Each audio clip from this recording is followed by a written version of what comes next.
back to the Hot Tag Hooligans Wrestling Podcast Show with myself, Aaron, and Tom.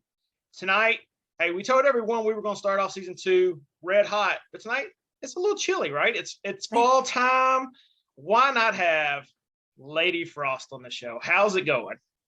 Hello. You left out the coolest wrestler you'll ever meet, but I'll forgive you. I didn't want to be too cliche. I know. Are you calling my gimmick cliche? Absolutely not. That's my tagline. Absolutely not. I mean, there's so many things I could have said, but I didn't want to be like everyone else. Speaking of, I say that's my tagline, the coolest wrestler you'll ever meet. And I get on Impact, and apparently I said the coolest wrestler you'll ever see. And I was like, how do I mess up my own line? That's something I would do. Yeah. I mean, it works too. See, meet. Maybe people aren't going to meet me. They're going to see me. But yeah, whatever. Hey, you know, I met you at NWA in St. Louis. And coming out of that, my wife said, she seems like the nicest person you would ever want to meet.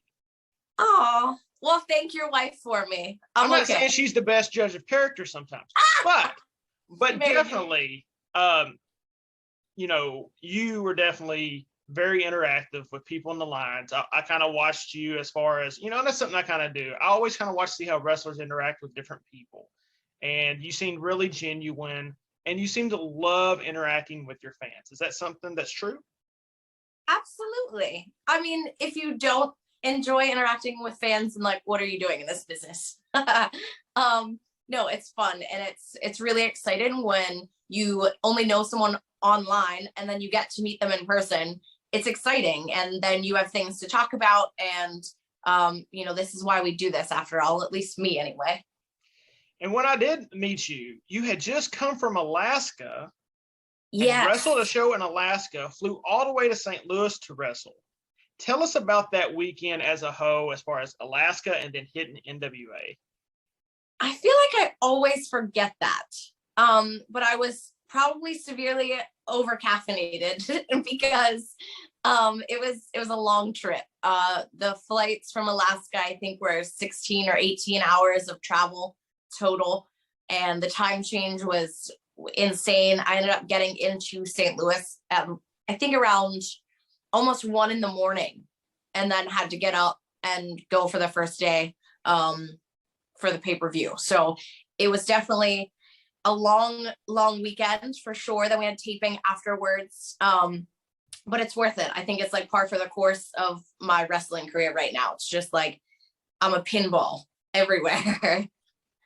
But that's good, because in 2021, the earlier parts in 2020, everything kind of slowed down to a crawl, unless you are in a local show that's kind of around the area. I know some states were running shows when some states weren't. So how did you cope during that time? We were in Philadelphia when everything first started, and we were with Shakara, which was the first company that was running without fans. We were just doing tapings. And we had a lot of training time, and we were actually different characters at that point. I don't even know if people know this, but it gave us a lot to dive into, trying to figure out a new character. So we were staying busy in that regard. And then we have 2 puppies that we acquired. We rescued little mixes, and they're twins. And then we moved back home to Pittsburgh. So we kind of had to focus on moving, which is a big task. We have a lot of stuff.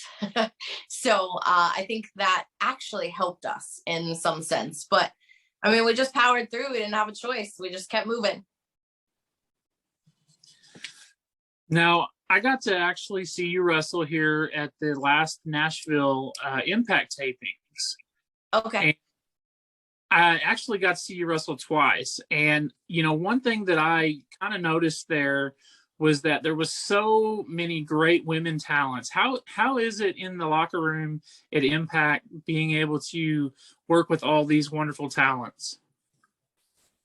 It was incredible, both places, NWA and Impact. The locker rooms were spectacular, actually. There was so much talent, but I think right now the mentality for women's wrestling is just building everyone up, and it's a positive place. Everyone wants to do their part to put on a great show and help each other, right? Like we just everyone was very positive. It was awesome. Now, let's talk about the Lady Frost character real quick, because you did mention that you were a different character when you were with Shakira. So how did the Lady Frost character kind of come about? And I'm just going to tell you, I love all the merchandise of yours that I see. I think it's so creative. Are you someone who sits down and thinks of that stuff by yourself, or do you kind of have someone that kind of does that for you? And kind of go through that with us. So Lady Frost started as Jamie Frost on WWE Monday Night Raw. That was my first match ever, and they gave me that name. I was really upset about it. I was a pouty pants. I had just come up with the name Ellie Fredericks, and I was only a manager. I wasn't even a wrestler. So they gave me that name. It trended on Twitter, and then that was it. I just kind of got stuck with it. My husband always called me Lady, and we had the Lady and the Gentleman gimmick working already. So I just went with Lady Frost. And it was a little contrived, I feel like, in the beginning. And because I wasn't a great wrestler, I relied heavy on a gimmick. It was easy to lean into because it seemed like such an obvious character. But as time went on and I got a little bit better in the ring, I realized, I didn't want to come off as a Disney princess or villain, really like Elsa or anything. So it became more of the character traits of being either cold-blooded or calm, cool, and collected, very chill. It became much more natural and authentic to kind of evolve into that. I love the merchandise. I love the entrance gear. I love everything about the iciness of the character. And as far as merchandise goes, I pretty much came up with everything except the frosted mini feets. That was a fan on Instagram that named something, and I went crazy over it. I wish I remembered who they were. If you're watching this somehow, shoot me a message. Like, I want to send them a shirt. But yeah, they came up with the frosted mini feets name, and then I had someone design it off of, kind of the box of cereal. But yeah, I sell snow globes and weird things, but it's fun. It's very fun. It's weird how genres of wrestling are, because if the Lady Frost character had happened in the early 1990s, there's no telling what WWE would have done with that character, cartoonish wise or something. Right. But I never think of it as a Disney type princess or anything. I think it like a Stone Cold Ice Confidence type character. And that's what it is to me now. Like I have the ice cold killer kind of, I use it as a hashtag, and that's cold, calculated. That's what it should feel like. And I think if people have watched only my recent stuff, they feel that. But if they've followed me from the beginning when I was like throwing snowballs and stuff, you might think differently. Now, when you look at where you've come from to where you are now with the character, does it kind of worry you to go into some of these other promotions and think that they may want to change something? Because I'm sure you're very proud of where you've come. I don't think I will end up in a place that would change the gimmick. And I think WWE is really the only place that does that. And I'm pretty sure that's out of the cards for me. That's not really where I feel like I fit. And I've had options at other places, and I don't think that they would change me. I'm too invested, and I think people enjoy the character, at least I hope they do. So yeah, I think we're stuck with this. I think that's great to hear. I mean, I'm not going to lie. I think everyone's main vision when they first start to pro wrestling is WWE. But I love the fact that here we are in 2021 and all these other avenues are opening up and people are being able to be themselves and be successful. Yes, it's important. I think, we hear so many stories of people being unhappy, and I don't want to be one of those people that is unhappy somewhere just to say I got somewhere, because, mainstream non-wrestling fans know only one company and that one company alone. That doesn't define success. And that's certainly not what I want my career to be. Now, you talked about the merchandising and things. I don't know if you can see any of this behind me, but I have like just about all the micro brawlers. Okay. And Oh my gosh, a Lady Frost micro brawler would be like in my top 5 that that they need to make like as soon as possible. So, they're coming. They're awesome. Coming. I literally just submitted for a design for a Slam Buddy. Is that that's the same as a micro brawler, right? Or no? No, the Slam Buddy is the stuffed one. These are like the little from like Pro Wrestling. I gotcha. Well, maybe those will be in the works next. But I don't know when this is releasing, if this is going to be the first spoiler that I will be getting Slam Buddies. That's exciting. Man, there goes my wallet. My daughter's going to definitely want one of them. Thanks. Talking about, what I was talking about 10 years ago on social media, wrestlers were real private, but you're someone who really mixes in their personal life. You're not afraid to tell everyone, hey, I am married to the Savage Gentleman. And there are also right now more couples, Danny Moe and Facade come to mind with us, Jonathan Gresham and Jordan Grace. And it's coming sort of like the norm now where there are these wrestling couples. How is it being a wrestling couple in 2021? Do you find it frustrating at times? Do you want to choke him out? Or do you just find it as a breath of fresh air? Actually, it's really been nothing but beneficial. There's nothing really that's been too challenging for us as far as like the wrestling aspect goes. Like, it's stressful in a marriage because wrestling is stressful, but doing it together has helped tremendously. And I'm sure there were plenty of times that I just didn't want to keep going. And he's like, nope, you're not quitting. So he's been my rock, my biggest cheerleader and critic. He gives me honest feedback all the time. And we always have a road trip buddy. And I love getting to vacation places with him, not vacation, but work vacation. Like, we were just in Chicago and we decided to spend a day. One of my friends lives there.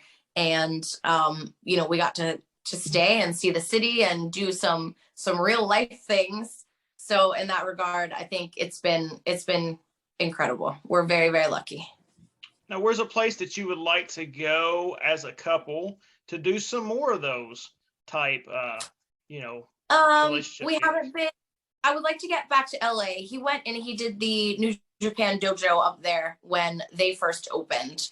And we're talking about Mexico and Japan also. Japan is more on his list. Mexico is more on mine. I need some of that lucha libre in my life. So those are definitely on the bucket list right now. So talk about your bucket list for a little bit. Do you have like a handful of not just promotion, but like people that you really want to work with? So this question, I probably never give the answer that people want, but I don't, as far as opponents go, I don't have dream opponents because I think Rachel Ellering is a prime example of someone that, you never know who you're going to have chemistry with, right? You don't know who you're going to make magic with. You can say, I really want to wrestle this person. And then it's like, meh, sometimes it's just disappointing or things are weird, but, I like surprises. I like the unsuspecting, holy crap, I wasn't, thinking that this match was going to be so great. And especially with being able to wrestle males now also, I think the possibilities are like endless. But as far as some promotions go, I think the big conversation about women in PWG was like a huge thing. So if that starts happening, I wouldn't mind getting out there. Otherwise, like, I'm open to whoever is going to pay me and treat me right. And that's it. I show up to work and we put on a show. See, I like that answer because I think as wrestling fans, sometimes we all have these dream matches we want to see. And more times than not, they don't live up to the hype whenever the matchup finally comes. But there's that one matchup on the card where we weren't expecting something from, and it turned out to be the best match on the card. So that's a very good answer on your part. Don't think it's a strange answer and that you danced around it. That was a really good answer. Well, thank you. Yeah, if anyone missed my match with Rachel with the Knockouts pay-per-view, I would say go watch it. I feel like it was one of my best matches, and I think we we definitely put on a hell of an opening round for sure. For so many years, whenever I would watch a pro wrestling, and I've been watching it, and this is where Tom's going to poke at my age a little bit. So I've been watching wrestling for over 3 decades now, of course. And back in the day when I would watch, Fabulous Moolah wrestle and Wendy Richter wrestle, they didn't go to the top rope a lot. Maybe the second rope, and they would just do the double axe handle. Mm-hmm. And now as we've evolved, starting really in the mainstream with Lita doing the moonsault and things of that nature, more women are taken to the air and high flying. How was that for you? Because you have one of the best moonsaults and one of the best aerial games in all of women's professional wrestling, if not professional wrestling. Were you timid and scared at first to start doing the flips off the top rope, or is it just something that came natural to you? As a trained professional gymnast, it definitely came natural to me, and I was not timid at all. The first moonsault that I ever did was live. I did not practice. I went right up to the top rope. This is during a show. I had never practiced. And that was it. I just did a moonsault. And I think innately, I just know where my body is upside down. I did that for so long that flipping is natural to me. Grappling was not natural to me. I didn't spend my life trying to perfect that craft. So I would love to be one of those influences like Lita was with, she was the first kind of mainstream American wrestler to do a moonsault. But I want little girls to look at me and be like, holy cow, I want to do that crazy stuff. So is there any female talent that you drew inspiration from as far as whenever you started becoming a fan of pro wrestling? Honestly, I watched more males than females. I was watching like the Ospreys and the Ricochets and Alex Zane, who is now back in the Indies. That's wild. Like that's maybe a dream match that I'd like to have. But yeah, because I was into the high flying and the run spots and all of that craziness, I was watching more men, a little bit of Joshi stuff, and my coaches were giving me names. But yeah, I kind of watched just a little bit of everything, and I didn't want to get too interested into one person so that my style would not reflect any one person, that it would be unique to me. So kind of the same question, but with promos, are you someone who likes to study and kind of looking at inspiration from other talents on that, or do you just try to come up with your own kind of thing? Yeah, I never studied anyone really for promos. I was a fly on the wall when Heyman was giving instructions to Charlotte once at WWE, and just listening to him was insane. But I think I wanted it to be authentic, and I think Lady Frost definitely has a cadence in her promos. Like when I first started, I would recognize those things. And movies are great.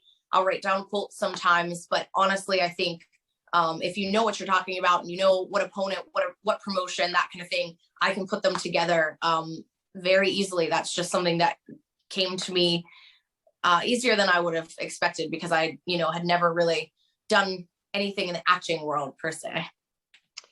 You've been in the NWA locker room. You've been in the AEW locker room, WWE locker room, Impact locker room, and you just Ring of Honor. Yeah, Ring of Honor, and you just mentioned being a fly on the wall. How important is that to have your eyes and ears always open in the back to draw that information in?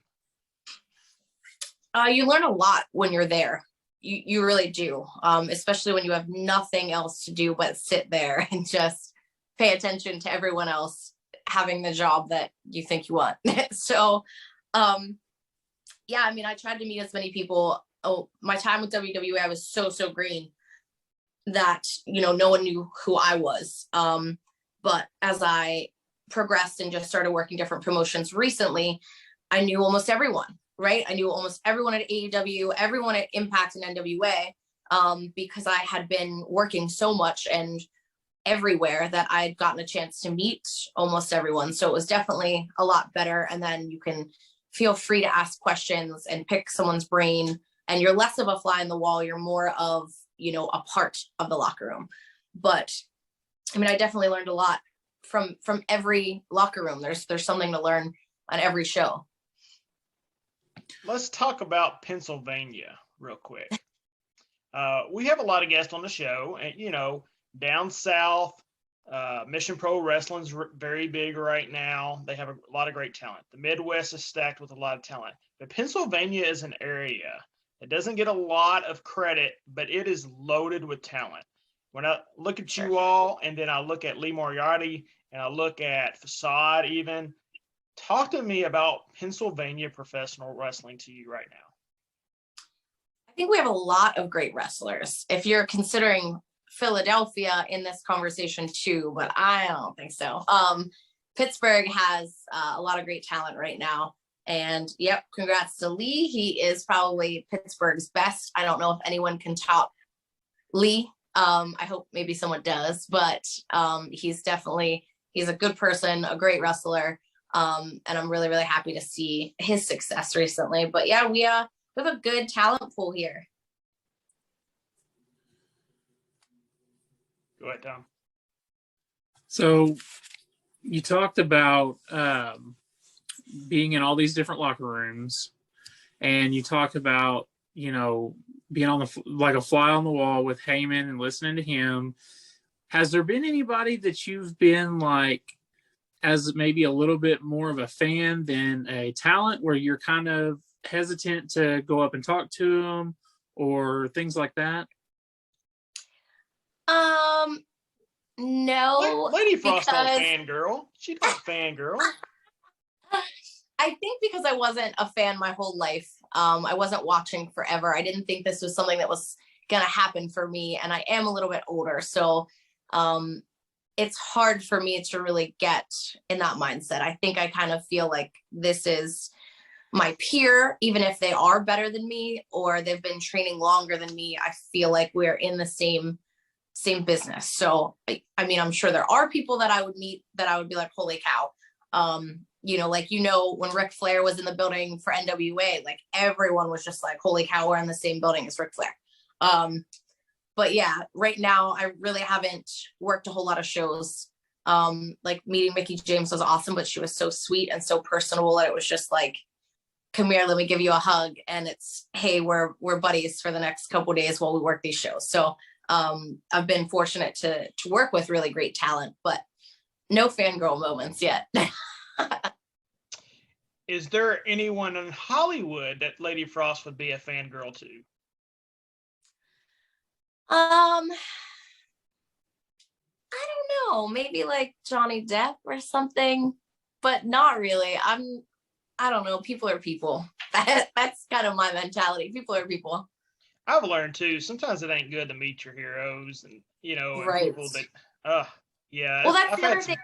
People are people. We're humans, and humans aren't the greatest. Like, we have to understand that I don't like a whole lot of people in real life. But I think, putting people on an unreasonable pedestal is, it's scary because you're looking to get let down oftentimes, I think. I'm a huge Pittsburgh Steelers fan. I wave that terrible towel all the time, right?